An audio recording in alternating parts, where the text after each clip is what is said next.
In the modern era, I hear a lot of people say, I want to be successful. There's a passion for being successful. What I found in 46 years of business is generic advice is very limited. What we really want to do is give a bespoke advice. So the thought process for your listeners, number one, success is different for different people. Your first assignment is you define what success is, which is a little different for everyone. Once you have that, you can start to understand what you need to do to achieve that success. The third part is that you have to understand the price you pay or the cost of that success. I sometimes see people with like a particular attitude. They say, I want success, but they don't really understand what that means. There were many days in my life, many weeks, many months, there were even years. No one wanted to be me. I didn't even want to be me. It hurt to be me. Welcome back to another episode of Growth Unlocked. I'm your host, Kieran Cron. I think you can forget the idea that scaling is linear. Yeah, if you really are looking for that 100x compounding in both business and life, you actually need a blueprint and a framework that's going to break the rules. That blueprint demands radically different thinking. So today, our guest is Dan Tyre. He's HubSpot's first salesperson, employee number 6, and now a venture investor who's helped scale multiple unicorns. Dan is going to reveal the non-obvious systems and personal disciplines that turn growth from a simple addition problem into an exponential force. You don't want to miss this one. Dan, thanks a lot for joining us. Amazing. I should bring you on the road with me. That is the greatest lead-in ever. And I said in the briefing meeting, that is a good title. It's thoughtful. It is pertinent, right? And we've got 3 hours of content we got to stuff into 25 minutes here. So first of all, thank you very much for having me. You know, I'm a big Kieran fan. You know why I'm a big Kieran fan? You tell me, Dan. First of all, you're Australian. I love Australians, except when I'm going on stage, I'm a public speaker. When you ever follow an Australian, you're always in the hole, right? But they got a great sense of humor, right? Very steady. Don't forget the koala bears. And it's one of the 5 countries I can drink it. So I like Australians to start with. And then you and I have worked together for 10 years, right? I was a big Kieran fan, right? Even before we started meeting on a regular basis. Plus, I'm a pretty good podcast guest, and this is going to be a great example. So thank you very much for inviting me, and let's dig in. Love it. All right, let's do it, Dan. So as I mentioned, you've witnessed massive scale and success at HubSpot, and now as an investor with what you're doing from an angel perspective, most founders think that scaling is a pretty linear process, that old equation of 1 + 1 = 2. What's the shift that allowed you to move that growth curve from linear to exponential? All right, so this is a very good topic, and we're going to break it down into my personal experience. In the modern era, I hear a lot of people say, I want to be successful. You've heard that all the time, right? There's a passion for being successful, right? And when you dig a little bit deeper, it requires a certain amount of due diligence. What I found in 46 years of business is generic advice is very limited. What we really want to do is give a bespoke advice. So the thought process for your listeners, number one, success is different for different people. Your first assignment, you didn't think you were going to get assignment in the first 5 minutes of a Kieran Cron podcast. So here you go. Your first assignment is you define what success is, which is a little different for everyone, right? And as you're working through that, right, putting it down on paper, that's important. And then once you have that, you can start to understand what you need to do to achieve that success. The third part, which is something that I feel compelled to explain, is that you have to understand the price you pay or the cost of that success, right? Because it's definitely part of the equation. And one of the things we teach entrepreneurs all over the world is to be intentional, right? Intentional in what you do. Number one, you decide what you want to do, and then you do it. Which, when we saw Reese Witherspoon at the Inbound Conference, remember Reese Witherspoon? Is Reese a thing in Australia or not really? I mean, maybe not in my world, but for a lot of other people, probably yes. Okay. Yeah, she's a big movie star here. And she was so good at stage where she's like, the key of my success is number one, I decide what I'm going to do. I tell people what I'm going to do, and then I do it. And I use that line all the time, right? Because people say, yeah, of course. I'm like, as well as anyone, that is not like that easy. So I sometimes see people with like a particular attitude. They say, I want success, but they don't really understand what that means. And what they want to do is press the easy button, right? Do you have an easy button in Australia, which you just press the button and that you get $100 million? I didn't think Unfortunately so not. because that would be the title of the podcast if you did. I know. And they want all those things. They want it next week, right? Which is just fantasy. Having built businesses, right, that it doesn't happen overnight, right? I want to fly private. I want to be Elon. I want to be Mark, right? And okay, you can, but that's just fantasy world. And I sometimes get people say, I want to be you, Tyre. Like I hear that all the time, which is funny because there were many days in my life, many weeks, many months, there were even years. No one wanted to be me. I didn't even want to be me. It hurt to be me, right? It sucked like big time. And it's emotional trying to sweat the details, but that's what you have to do, right? You may aspire to be me now at this stage of my life, right? Healthy, married, financially sound, good relationships, doing more good in the universe. But there's days, weeks, months, years, right, that were agonizing and distraught and tenseful and stressful and complicated and excruciating. I got pounded into the dirt, right? You're an entrepreneur. You know how that is, right? You get punched in the face all the time. No one would want to be me, but do you know what? That's part of the process, right? That's what we call life, right? And the entrepreneurial journey and the personal journey, as you know, it's all mixed together, right? You don't start a company and be an entrepreneur unless you're like all in, right? The lifestyle companies, the companies where I'm going to do this part time, that's very valid, but that's not the kind of companies that we're talking about. That's not the kind of companies that achieve 100x scale, right? So the entrepreneur journey, it's a try. And in hindsight, my beautiful wife, Amy, who you should have on this podcast, by the way, she says the growth is in the discomfort. She's like, that's a blessing, right? Because that's when you really learn those lessons, right? You can read it in a book. We all read the same James Cleary book, Atomic Habits, all that kind of stuff, Peter Drucker, all that kind of stuff. And you're like, yeah, that makes sense. And then it happens to you and you get your punched in the kneecap and all these things go wrong and your partner quits and the customers aren't what you thought it is. And this is very interesting. I was talking to one of my business partners at Stage 2 Capital. Remember, I run Tire Angel, which is an angel investment company. I'm operating partner at Stage 2 Capital, our old buddy Mark Robert, right? And he said, I'm trying to figure out my mission and my purpose in life. I'm like, okay, that's good to spend time on. He's gone, I'm trying to understand. Somebody asked me a question. Would I prefer to hit the lottery for $1 billion or spend 30 years to build up substantial net worth? Let's say to make $1 billion. And what would your answer be if I asked you that? Geez, I mean, I think like it seems easy to take the first option, but I mean, that's not really going to develop grit and personality and character and give those experiences in life, right? So your perception on reality would be very different and your appreciation for things would be very different too. You're so smart. I told you that I was going to ask you that question like 30 seconds ago, and you have the right answer, right? For me, it's easy because the beauty of my history is I know the story. I know how the story ends. I know the real meaning for me was in the potholes, those excruciating issues where you were part of it in HubSpot Australia, the grind, the servant attitude that got me here, the satisfaction, right? If I didn't have that, how many rich people do you know that know how to grind? How many rich people that you know how to get out and get stuff done? How many rich people that were given that $1 billion know how to really have that appreciation? And if that just is given to you, it's a whole different ballgame. So I tell everyone with business, personal, and community experience, like, let's go get this bread. The fun of it, and they say it all the time. The Zen you bring at the top of the mountain is the Zen you bring with you.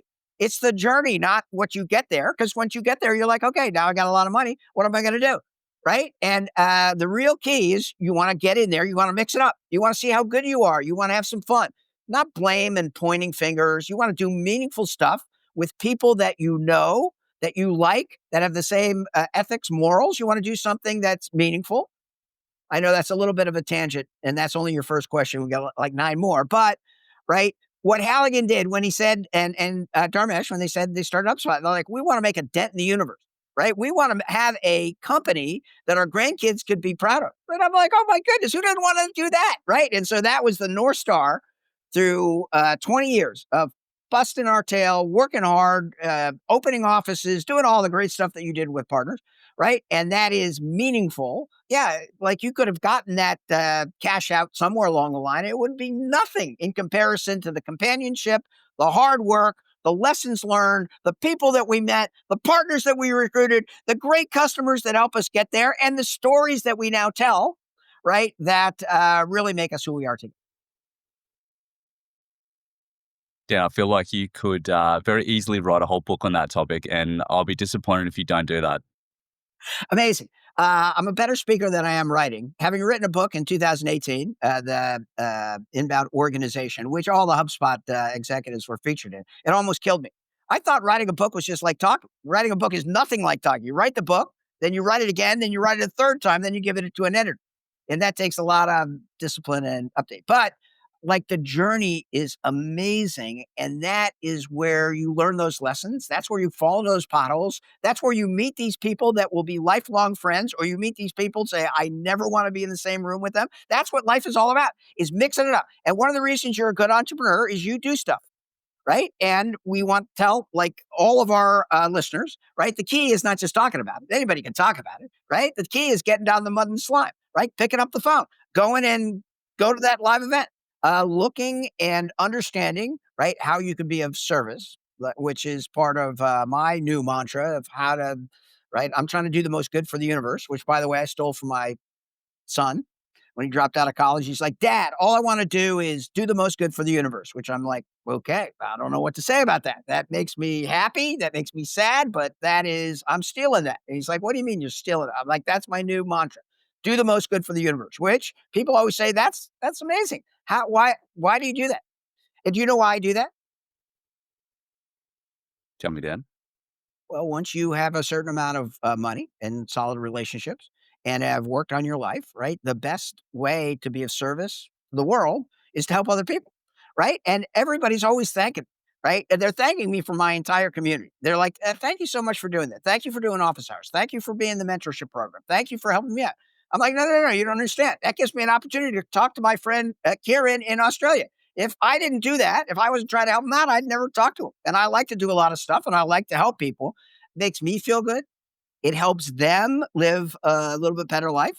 And when anybody hears about that, they're like, that's amazing. That's what I want to do. I'm like, okay, knock yourself out, right? Work hard, figure out what success means to you, get there, and then give back. And the people that really understand, right? It's so much more fun like, who needs I'm not a billionaire, right? And, so I can't really talk about billionaire stuff, right? But once you hit a certain number, a certain financial number, do you really need another 30, 50, 100 million, $1 billion? I don't know. What are you gonna do? Buy 10 cars rather than 9, right? 6 boats rather than 5? That's the dopiest thing ever. And I suppose somebody could get a thrill out of seeing 10 cars in their garage, but, like, that's not me. And, like, to a certain extent, what I want to do now is have fun. I want to help people because makes me feel vital. It gives me a good mission. It helps them. And it's 1 + 1 = 3. Actually, 1 + 1 = 100. Because every time I tell the story and every time people get involved in the community, I have the greatest community ever. We do 4 community updates a year online. They're all virtual. I make people sign up because there's like, I don't know, 300 people who sign up for it. And so I got to yell at them if they don't show up. If they sign up and they don't show up, because I'm too cheap to pay for more than 100 Zoom visits. Right. So we stop them at 100. And so we make people sign up. And it's so much fun. Everybody's like, you have the best community. I'm like, no, the community is the foundation is helping others. And if you're a good person, you want to help people, you want to do the most good for the universe, you come hang out with us. And then let's work together to make sure that we're helping everyone to the extent that we can, and that's the best job in the world. Love it. Dan, I guess from a world of investment, which you have a lot of experience with, that kind of 100x concept requires really huge patience.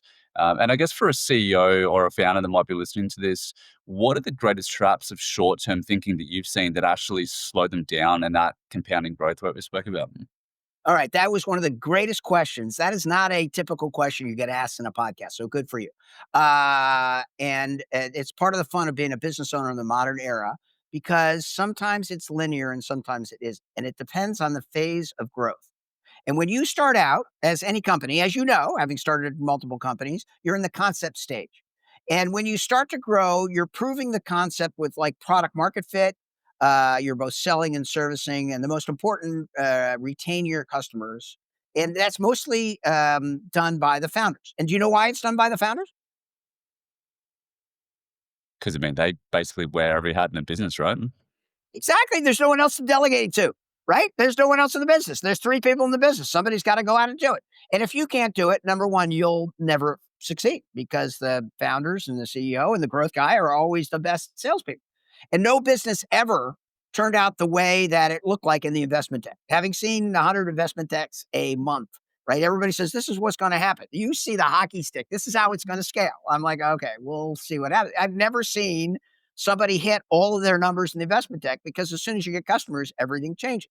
So you need to get lots of at bats to kind of figure it out. And sometimes that takes 10 customers, sometimes it's 1,000, but whatever. But once you figure it out, then you can apply what we call modern scaling methods. The 1 plus 1 equals 10, or in your case, the 1 plus 1 equals 100. And that's what you and I did at HubSpot, right? We scaled the sales team. We added marketing resources. We developed a scalable sales process. We followed the science of scaling, right? The science of sales, which is in the public domain. Just Google science of sales, Mark Roberge, and you'll see from Stage 2 Capital all of the metrics behind that. He wrote the book, The Sales Acceleration Formula, which is if you're hiring salespeople, get that because that is the Bible for that, right? And you can control your destiny to a certain extent. If it's the route foundation that you set, you can create a 3x or a 10x process. But is what's sometimes not obvious that is that linear growth curve to an exponential one requires like some thought. And like when we started HubSpot in 2007, the growth plan was very, very intentional, not only for the qualitative, let's make a company that our grandkids would be proud of, but also in the vision and the supporting plan around inbound marketing. And inbound has changed a lot, but at the time, inbound was tricking out your website so that you can get leads so that you can grow your business, right? And so in 2025, the non-obvious ship is twofold. Number one, you access your internal resources. Do you have the capital? Do you have the people? Do you have the management oversight? Do you have the support mechanisms? Do you have the ability to measure? Can you define success? You have to think that through all before you decide to deploy the 10x or 100x. Number two, you have to decide whether this is the right time. Sometimes it's things that you can control, the internal stuff we just talked about. Sometimes it's the market timing, right? Number three, is this the right area of focus? And that's where the focus on data really comes in. So are we going to focus our scaling on new customer acquisition? Are we going to focus it on retention? Are we going to focus it on what AI recommends?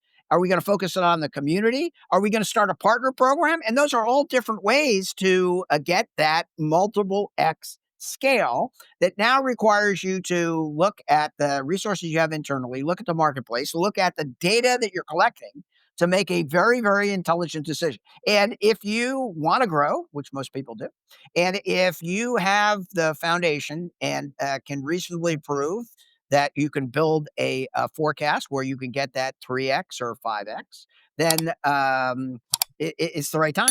I have a local company. Let me put in a plug for Save Naturally, which is amazing. So it's a small B2B SaaS company that is here in Phoenix, and they work with brands and retailers to help find new customers and build retention in a logical way with coupons. You have coupons in Australia? Yeah, we got coupons. You cut them out of the newspaper, you get them online, things like that. And I'm like, coupons, no one does coupons anymore. And it turns out I was wrong. And they only have a few employees here in Phoenix, but they did three really important things. Number one, they created a really good, useful product that provides 10 to 50 to 100x the value that people pay. And they show it. They're like, how do you get this data down? They're like, we don't. I'm like, yeah, how valuable is this data? They're like, this is worth a lot of money. And they're like, okay. And then they went out and they got their first 100 customers so that they could have proof points. And they got all these testimonials and people were like, no, no, no, no. This is the only way you can run your business. If you are a brand and you sell through retailers, you need information in real time. If you're not connected to the POS of the retailer, you get the information 90 days later, which is absolutely useless. So then they did something very, very smart. They started sending out a weekly progress report with real time information on product sell through and details that were impossible to get elsewhere. And people went nuts for this. I have 50 of these emails in my email where the CEO, Billy J, is sending me, look at the testimonial I got. Look, and people go, how this is amazing. Oh my goodness, how do you do that? Right. And then they doubled down. They recently introduced an AI research report, which built on this data that gives very specific information about how you add on, how you protect your current customers, how you get them to try new products, how to get more sell-through, where you should put it in the store, which other stores you should put it in, and, like, people like it's a tangible way of using AI where people are going nuts. They're like, okay, I need this. How do I get this? And then there's a small uptick in the SaaS fee if you want the AI report. And that is a perfect example, right? Like, who wouldn't do that? Number one, we're working with you now. Number two, you're sending me weekly updates. So every week they see the things they're doing right, the things they need to improve. And then now we use AI in a very strategic fashion so that we can make recommendations that will double or triple your sell through, right? And people are drooling. And it's a tiny little company, right? But that is the 3X. And they did this exact same thing that what we talked about. Number one, they looked at their internal resources, right? Number two, they said, all right, this is where we can get the most bang for the buck. Number three, these are the people who's going to do it. There's a tech component, there's a marketing component, there's a sales component. This is how we'll know whether it's successful. If we hit this incremental revenue, if we get these kind of responses, if we see an uptick in these kind of KPIs. And then they measure it the whole time. And then success, they're 5x where they thought they would be and continue to grow. Now, right, they're a very investable company where they should be able to raise the capital because now they've got the program. They got what every entrepreneur wants. They've got two ways to get new customers to provide X a number of value that will help their company grow. That's it's pretty impressive, and it's definitely got me thinking about the fact that we live in a world that's starting to become pretty dominated by AI. At least it's very front of mind for any kind of person that's not living under a rock, right? And so, when you think about that, where does the human mode come from for businesses these days? How All do you right, think that was about that? is another great question. And I will tell you that everything has to be AI assisted. All my Tire Angel portfolio companies have to say the three tangible ways they're using AI internally and three ways they're using it for their customers, or else you get smoked. Because you and I have talked about the fact that it used to be when we started HubSpot, if you got 3x, you gave somebody $100, it got $300 worth of value, they'd stick around. Then in COVID, it changed to 5 to 10x, and now it's 25 to 100x. Right? That's the expectation. The only way you get that is if you have the productivity increases to get there. But in 2025, every business is still a people business. And I've been saying that because in 46 years, right?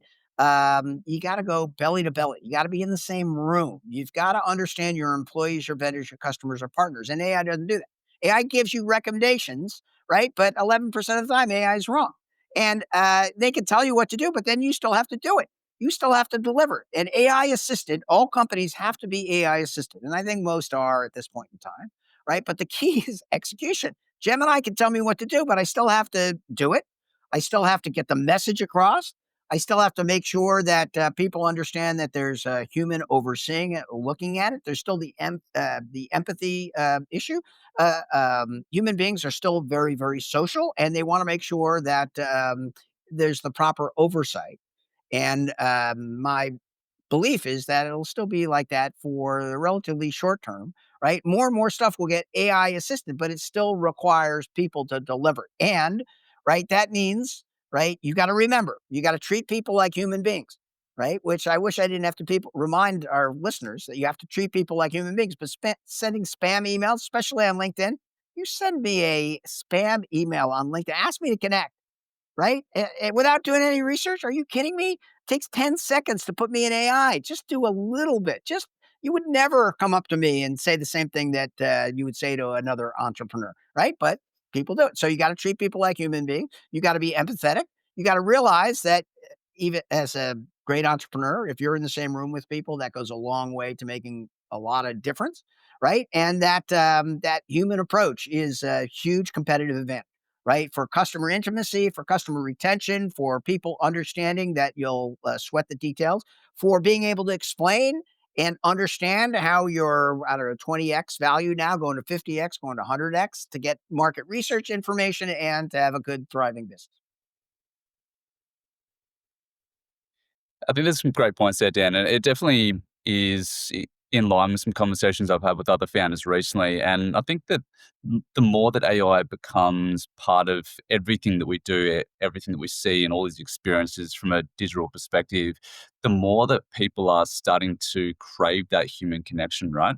As we've come out of COVID as well, and people were working remote, a lot more people are actually yearning to be back in the office. Like the Gen Alpha actually doesn't really want to be working from home. They want that in person, that real human connection. So I don't think that's ever going to go away. It won't because we're social animals. And anybody who's done a Zoom or 5 Zooms or 14 Zooms, which is sometimes my life, right? That gets boring really quick. What I want to do is I want to see you. I want to know if you're tall or short. I want to know how you're feeling. I want to interact with you as a animal, right? As just a human being. And that's the fun of it, right? And anytime you go to an inbound, which you and I have been there, where there's 15,000 people, man, it's amazing because the energy and the power there is all these people with a common morality, common ethics, common morals, trying to do like the same thing and helping each other out. It's just amazing. So it doesn't matter if it's a small networking event of 10 people, right? You go there. First of all, that shows that you're prioritizing people. Second of all, you learn so much. And if you're selling anything or trying to help people, when you're in the same room, it works so much better rather than just sitting on your can and doing it over Zoom. Says the guy who's sitting on his can in the United States doing over Zoom, but that's because the flight was too expensive and we wanted to do it quickly. But next time, right, I'll be right there in Sydney or Melbourne with you or wherever you want to hold it, and we'll get 30 or 50 people together, right? See if I have any draw in Australia, and we'll do it live. I guarantee it will be funny, right? At least the part that you guys can understand. And then like it becomes more meaningful. Then people say, "Oh, you remember that guy who came in and was screaming like a crazy American?" Or, "Yeah, get Tyre back," or whatever, right? But it makes that level of impact that is much different than an online event, and that's just a corollary to every business is a people business. If you can go out and have lunch with somebody, either an employee or a partner or a vendor, if you could ever go see somebody for a discovery call. I used to love to do that. I used to show up because I was the only HubSpot employee in Arizona for a long, long time. I'd be like, no, I'll go visit them. And people in HubSpot, because we were pretty much all remote, they'd be like, what do you mean you'll visit them? I'm like, I'll go there and sit there, buy them a breakfast sandwich and ask them all the questions. I had a 90% close rate. I think it was actually a 95% close rate. If because no one wanted to say no. I knew what I was talking about. They're like, you just drove 30 miles. I'm like, yeah, it took me an hour and a half to get here, but I wanted to meet you, number one. Number two, I wanted to see whether it was a good fit. Number three, I wanted to do the diagnosis in person because it's usually a little bit more detailed. And people were like, that's amazing. That's incredible. So I was 90% there as long as they let me in the building and I had that in-person discovery call. And it was super fun for me. And I got the heck out of the house, which my wife enjoyed. And I got to go and see and observe what was going on out in the wild, right? Which is still a huge competitive advantage in the modern era.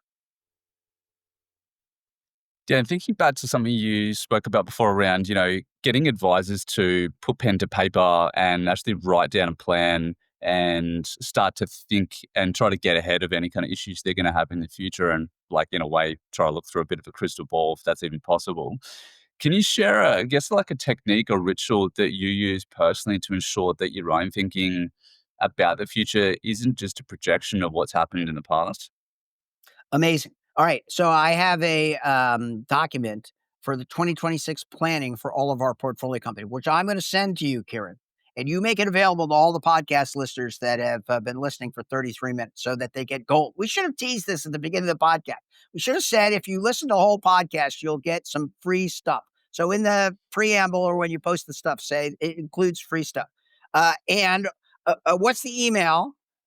You have the document. What's the email if one of your listeners wants to see the document about planning?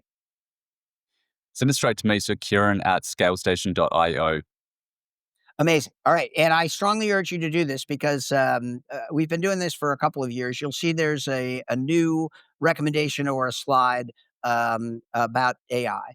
And the thing with me is people think just I'm a sales guy. They're like, you're a sales guy. And I'm like, why do you say that? And they're like, because you're loud and screaming all the time. I'm like, that's true, but I'm really a numbers guy, right? And I always start with the numbers when I'm looking. And anybody who doesn't have a plan, and I can tell a mile away when I talk to entrepreneurs, I'm like, okay, where's the plan? And if they can produce it, then the numbers plan, I'm happy. If they can't produce it, they'll say, I'll send it to you tomorrow. I got to work on it, which means they don't have it, which is just a good entrepreneur response to, oh, I forgot the plan, right? We always start with the numbers because the Tyre wisdom, write this down, podcast listeners. We start with the goals and work backwards. And if it's not a number, that's not a goal. There are some qualitative goals, but we start with the number. And then I like to review, and the people who send you their email address for this document, I review the three things that go right. I want to celebrate the things that not only are right, but are your competitive advantage. And when I ask entrepreneurs, what's your competitive advantage? You can tell in 10 seconds if it's a clear competitive advantage or it's a little squishy competitive advantage.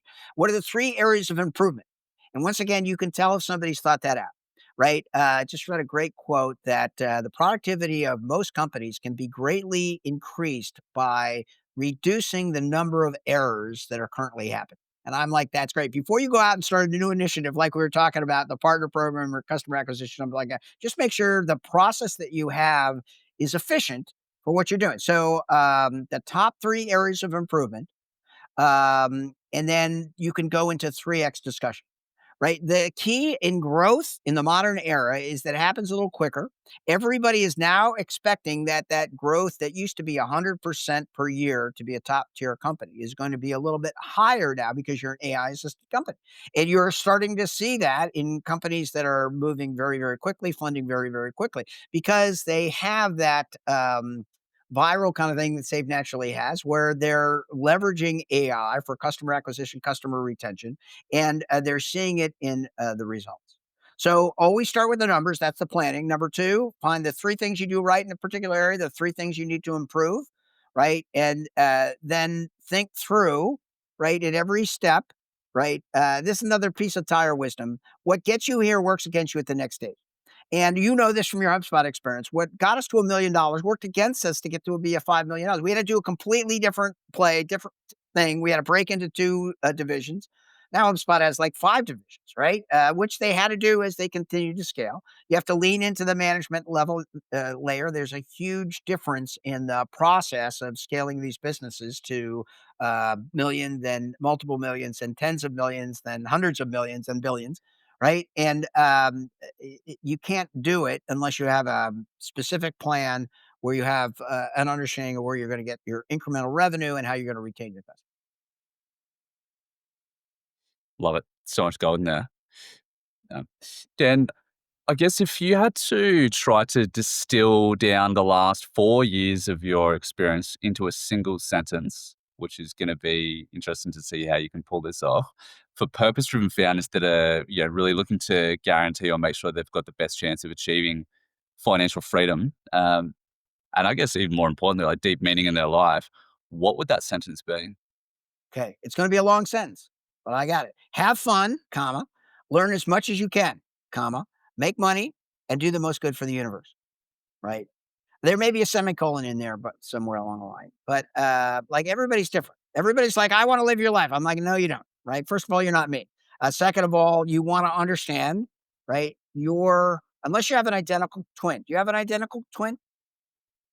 Not as far as I know. So you're the only Karen Cron we have, right? You're the only one. You have strengths, you have weaknesses, right? We want you to understand those strengths. We want you to understand where you can improve those weaknesses, right? And we want you to go out and do it, not talk about it, but do it, right? The people I like to surround myself are active oriented. They listen to podcasts while they're jogging, right? They do the stuff that they want to do.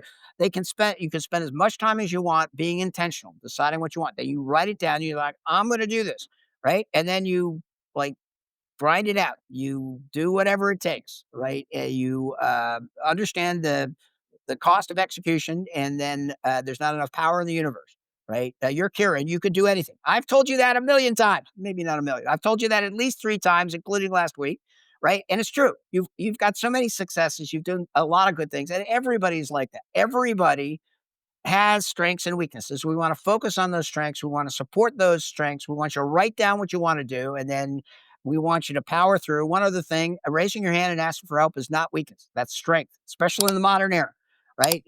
Don't Gen Z and millennial people, don't expect that I should know this. Why don't I know? You put in AI, but you're not expected to know anything. You're expected to, if you need help, you raise your hand and say, I need help. And then we're happy to help you. And if you don't know where to get help, you ping Kieran at his email address and he and I will figure it out. It's such a good point that you raised, Dan. That's one of the things that I've noticed as well is that people in general have this hesitancy, or they're scared, or they don't want to bruise their own ego or feel like they're annoying someone or inconveniencing them to ask them for help. When, I mean, I felt like that's probably one of the things that's helped me to progress the most in my career is like actually going to people and asking those questions, because to me it seems natural, but to most people it doesn't. Why do you think that is? Because you're smart, number one. Number two, you've done it and gotten great results. And so people who haven't modeled that no one's ever told them, like raise your hand and ask for help. Now, when you ask for help, you still got to do 90% of the work. I have all these people who ping me and say, I'm looking for my next adventure. Will you help me? I'm like, yeah, I'll help you if you do 99% of the work. And they're like, what? I'm like, here's the blog article that I wrote. You do all that stuff that I sent you, and then I'm happy to do the 1% to get you there. And some people are like, you got it, Tyre, and they're off and running. Some people are like, I'm not going to do all this stuff. And I'm like, all right, then I'm not going to help you. Right. Because I know it works. Having placed thousands of people over the last 10 years, I know if you do all the work, right, then you'll find the right spot. But you got to be diligent. You have to follow the rules. You have to do all the work because I'm too busy doing other stuff. And I can't prioritize it. I can't make the decisions for you. And people who have that right growth mindset, who are willing to put in the time and effort, they always get it. And so, very early in my career, I learned that if I didn't know stuff, the best way and the quickest way for me to do it is ask somebody who's already done it. So I got very good at saying, I have no idea what's going on. I've said that thousands of times. I have no idea what's going on. Can somebody explain this to me? And then I have to make a determination. Is this something that I need to know, or is it just an asterisk kind of thing? And if it's something I need to know, I'm like, who's the best at doing it? And then they're like, it's Jolene. And I'm like, all right, Jolene, I'm going to buy you a breakfast sandwich for the next 3 days. All I want to do is observe, watch, and ask questions. There's a famous HubSpotter, Danny Hertzberg. Do you know Danny? She worked for HubSpot for about 10 years. Then she went to Stanford MBA. Then she started at the startup team at Slack. And then she's now at Sequoia, or I think she started her own investment firm, and just super smart. The only manager at HubSpot who never missed her number as a manager and an individual contributor. And she worked crazy hours, and she would always walk around with a yellow pad, and she'd write down and she'd say, what does that mean? Why did you say that? What are you doing? Another famous HubSpotter, Katie Yang Mack, who ran the entire partner program, the exact same thing when she started. There's two great examples of these are um, incredibly smart college graduates, right? They graduated from Ivy League schools here in the United States. They are brilliant. And they were never afraid to say, I have no idea what that means. I have no idea why that. And if they can do it, anybody can do it. And especially if you say, how can I make it easy for you? I have a problem. I don't understand this. And now you put it in AI first. Right now, you have like a smart person that you can help explain it. And the prompt is make it easier for me to understand. Right. And then it becomes easy. And then if you do that work, right, then you're unbeatable. Right. You'll find a way. And then you apply your special skills as a human being to get that bread.